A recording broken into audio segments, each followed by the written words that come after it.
Oke adik-adik, kita sambung sesi yang terputus tadi. Kita akan memberikan jeda waktu nih buat adik-adik. Siapa yang mau nanya duluan, anak SD atau anak SMP? SMP. Oke, silakan berdiri, cukup manis ternyata. Kita kenal nggak ya Mbak? Dia adalah salah satu penggiat. Oh iya, dia adalah salah satu penggiat P4GN di SMP Negeri 11. Silakan adik. Selamat siang semuanya. Sebelumnya perkenalkan, nama saya Isna ini. Mungkin teman-teman bisa panggil saya Isna. Izin bertanya ya Bu.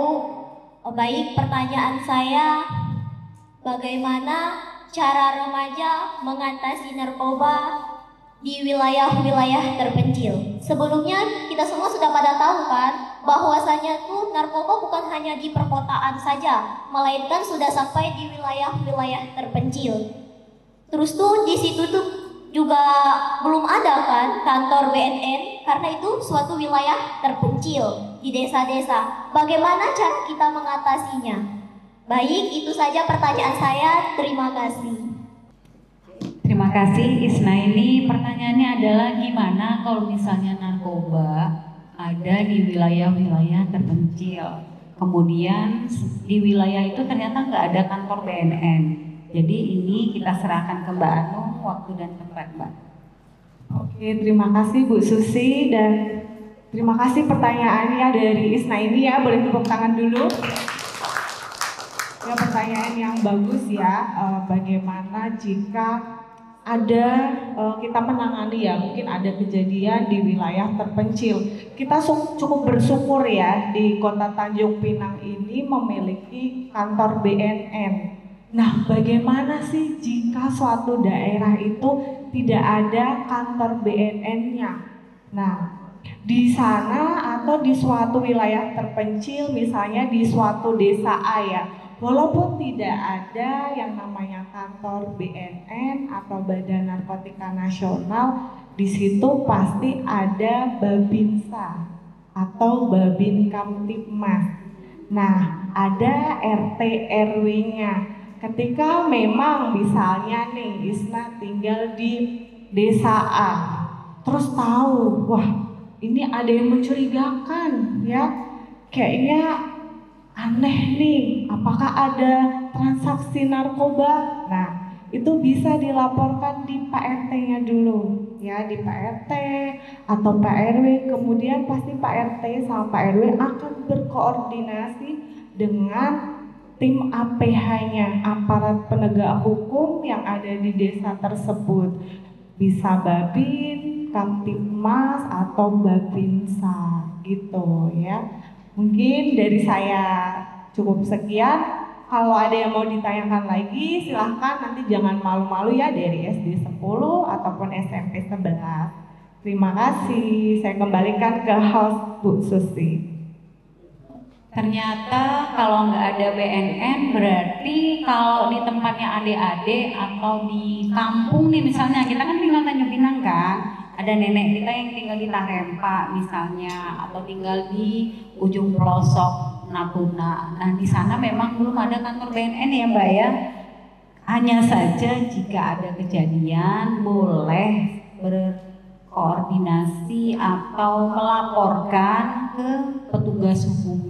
Ada Babinsa, ada Babin Kamtibmas, kemudian ada juga kayak Hansip, kayaknya di kelurahan-kelurahan di desa-desa tak kampung-kampung tuh masih lah ada yang nama Desis Kamling kan. Tak mungkin pula tak ada macam itu yang jaga-jaga malam. Jadi tidak terlalu kaku harus melaporkan ke BNN. Kalau sudah kejadian itu biasanya akan terjadi penyelidikan, kemudian kalau memang akan ditangkap itu biasanya sudah langsung petugas hukum seperti polisi yang menangani. Hostnya mau balik nanya, SMP 11 sudah melakukan apa untuk melakukan mencegah penyalahgunaan narkoba? Ayo, kita tektok balik nih, jangan buta kayu. Masalahnya di SMP 11 kita sudah pernah ya Mbak Anung, kemudian ada Mbak Rizka ya di belakang ya, itu melakukan kegiatan ya. Jadi biar adik-adik di SD 10 juga tahu, ternyata di SMP 11 itu sudah ada kegiatan yang untuk seorang pelajar tidak menggunakan narkoba, seorang pelajar tidak mengikuti jual narkoba. Adik-adik tahu nggak narkobanya apa? Narkoba itu apa? Ayo, ada yang tahu nggak? Kalau tahu dikasih hadiah sama Mbak Anung tapinya. Siapa yang tahu itu narkoba apa aja? Ada yang tahu nggak? Atau kepanjangannya atau contohnya? Ayo. Yang pernah didengar, dilihat di TV, di TikTok. Siapa yang jawab dapat hadiah. Directly, langsung di tempat. Silakan, ada yang mau nanya? Kalau nggak ditanya, Bu Eva gimana nih anak-anaknya nggak tahu tentang narkoba? Ayo yang depan kayaknya tahu tuh. Dede tahu narkoba tuh apa aja contohnya? Ada yang tahu? Jangan Isna lagi yang di belakang. Ada abang yang di belakang? Ayo Bu Eva, coba Bu Eva nih melempar-lempar dulu ini. Idea? Ayo nak, jangan malu. Yang sepengetahuan kamu aja. Narkoba itu singkatan dari apa dulu? Ayo. Silakan. Sebelah Isna ini. Gak apa-apa. Berdiri ya.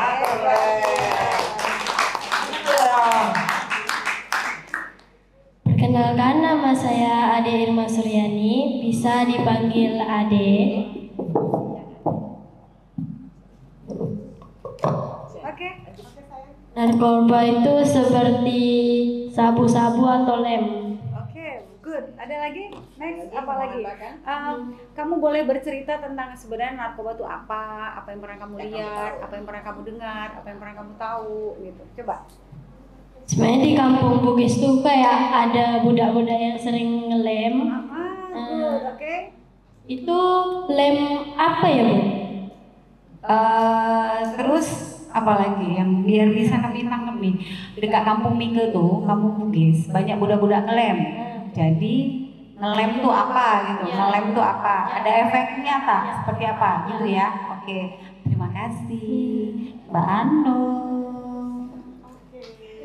Ya, budak-budak di kampung Bugis ya. Nah, mungkin ini sudah tidak menjadi rahasia umum mungkin ya. Kalau di kampung Bugis mungkin tidak hanya lem, atau nanti bisa juga nih kalau yang pernah melihat tadi kan lem ya. Nanti ada juga mungkin yang penyalahguna lain selain lem, bisa ya nanti cerita atau dilaporkan. Nah, lem ini sebenarnya berbahaya nggak sih ya kira-kira buat kita? Coba adik-adik nih bayangkan, sebetulnya lem itu fungsinya untuk apa? Yang ngelem sepatu gitu ya, atau kursi yang patah. Kira-kira ketika bahan-bahan yang ada di lem itu masuk ke dalam tubuh kita, itu berbahaya nggak? Berbahaya ya. Nah, karena apa? Itu tidak diciptakan atau diproduksi untuk dikonsumsi ya, karena mengandung bahan-bahan yang bisa merusak tubuh ya. Nah, terutama itu sistem saraf. Coba nanti kalau yang lihat budak-budak ngelem itu ya, bisa diperhatikan dia sekolah enggak?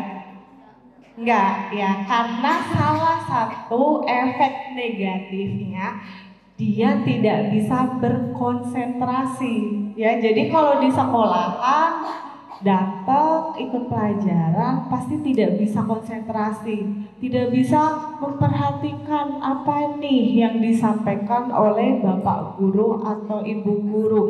Itu hanya salah satu efeknya. Nah, efek yang paling berbahaya itu bisa sampai menimbulkan gangguan jiwa atau ODGJ. Ada yang pernah dengar? Nah, itu adalah salah satu efek paling parah bisa juga menyebabkan kematian. Paling ringan tadi ya merusak konsentrasi, paling parah bisa menyebabkan kematian atau meninggal dunia gitu. Ngeri nggak? Ngeri kan? Jadi ini nanti adik-adik nih yang SD, SMP ya, kalau lihat kawannya atau budak-budak ya yang deket sekolah atau di lingkungan rumah ada bau-bau kayaknya mau beli lem gitu, nah bisa kasih masukan dengan bahasa adik-adik sendiri karena adik-adik kan punya bahasa masing-masing ya, tapi jangan yang menyinggung, jadi supaya mereka tidak terjerumus ya dalam penyalahgunaan narkoba khususnya lem gitu. Saya kembalikan ke host ya. Itu kalau lem, berarti lem itu termasuk dalam narkoba, bisa zat adiktif. Kemudian ada yang mau nanya, kayaknya kita jeda dulu ya sebentar adik-adik ya.